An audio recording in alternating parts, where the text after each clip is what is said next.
A pervasive myth is commonly spouted by the supporters of the so-called free market system. So we tend to hear this argument that's common enough where they say the free market has never existed. We know there's never been 100% of a free market in terms of pure anarchy, and to a varying degree there has been government intervention.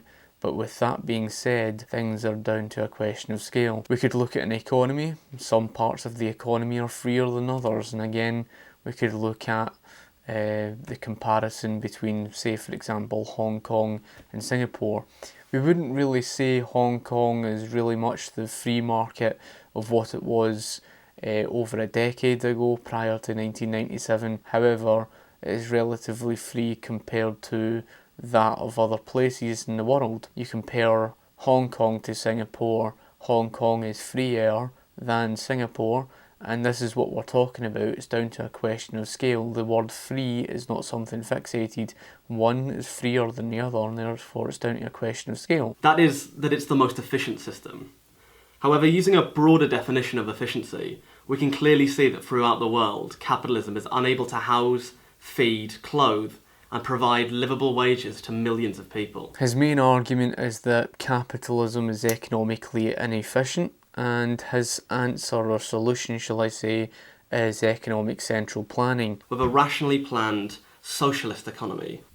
Within a socialist democratic society, we could accurately plan, regulate labour and production to maximise efficiency and minimise all the waste. The reason why socialism doesn't work is because it is faced with the knowledge problem and the economic calculation problem. And I'll briefly explain, and I've said this before. Really, there's nothing in economics more important than the information of prices. Nothing is. You could not run an economy efficiently without the information of prices. And the problem with Marxists is they think prices are something that can be controlled. So through this economic central planning, it involves a lot of your government price controls. And a great example of that is one that I spoke about recently, which is Jeremy Corbyn, who wants to set a price ceiling, in other words, rent controls. This is basically what socialism is all about. It's all about control over the economy, central planning,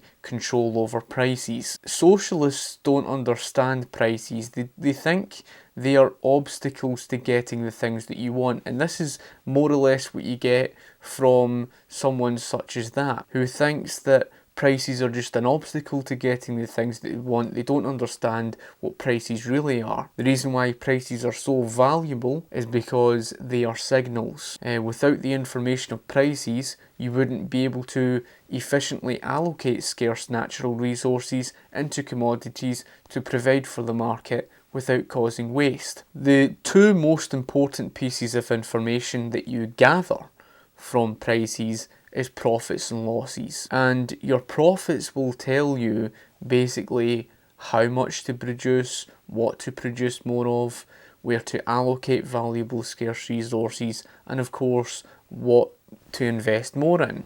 Likewise, your losses will tell you the opposite, such as what to stop producing, where to stop allocating scarce natural resources, and what to stop investing in. Now, the reason why the free market and through capitalism is efficient is simply because it's driven by consumer demand. One of the biggest myths about capitalism is that capitalism is pro-business. It's down to the consumer's demand that determines what gets produced and whether a business is going to be successful or not. That if a business is to produce goods and services to provide for consumers, they're going to have to provide for what consumers demand.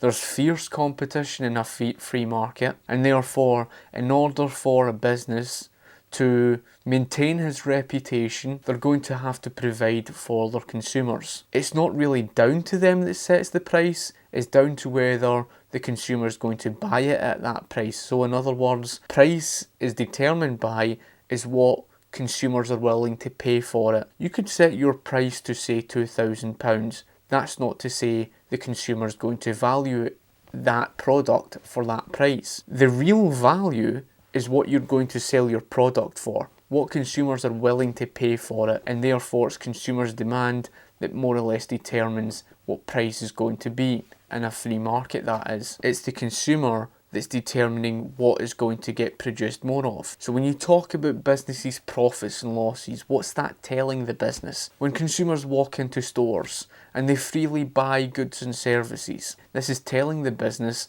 what the consumers want more of. That's what their profits tell them. Whereas the products they are not selling, that's telling the business what their losses are. It tells the market, here's what consumers want more of, therefore we're going to produce more of what consumers are spending on. In other words, you're not going to produce more products for what is not selling. Why would you do that? Why would any business owner do that? A business owner is not going to do that because it would make them losses. Under socialism, it's an entirely different ballgame. The difference between the central planning of the business owner is the business owner is being told this information freely from consumers' demand. Whereas through government central planning, the government thinks it knows best. And when government enacts government price controls, you're faced with a massive problem. Distorting the information of profits and losses, the government no longer holds the information of what to produce more of, how much to produce, where to allocate valuable scarce resources and all the rest of it. It doesn't know what to invest in, and the reason why it doesn't is because it is distorting, destroying the information of profits and losses. Only consumers' demand can tell you that valuable information. To think that a government can centrally plan and somehow know the information of people's needs and wants, let's say for example Great Britain, 70 million people. How is a set group of people sitting in a government going to know the needs and wants of every single living human being in the whole of society out of 70 million people? And then there's the knowledge problem, never mind the economic calculation problem. Think about every single product there is out there on the market. Take one clothing company for example. You have to take into consideration not only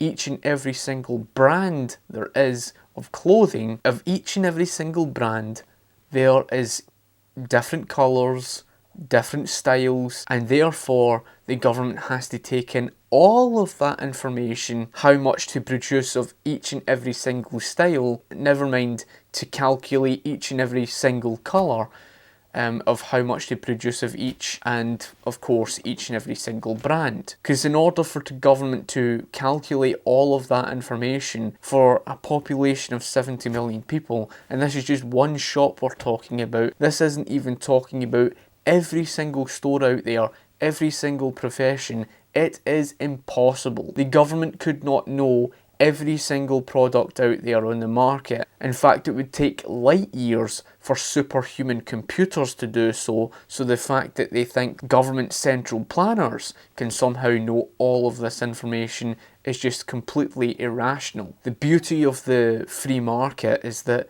you can leave these people to their own skilled jobs, and they do the work that they do professionally, whereas through government central planning it wouldn't know the first thing of how to even create a pizza. And you probably think to yourself, okay, well that's pretty simple enough, you put it in the oven and all the rest of this. Yes, but there's the problem. How did the oven get created? How were all of these tools, etc., how were they produced? How was the machinery produced? What went into producing it? And because the government doesn't hold the information of every single living human being's needs and wants out of there, and it's too impossible to plan production of every single product out there for every single living human being out there in society, you end up where the government produces waste, overproduces, and not only that, but misallocates valuable scarce resources into the wrong parts of the market and ends up neglecting another part of the population. We pretty much see that within the British NHS. It creates a lot of waste, it overproduces,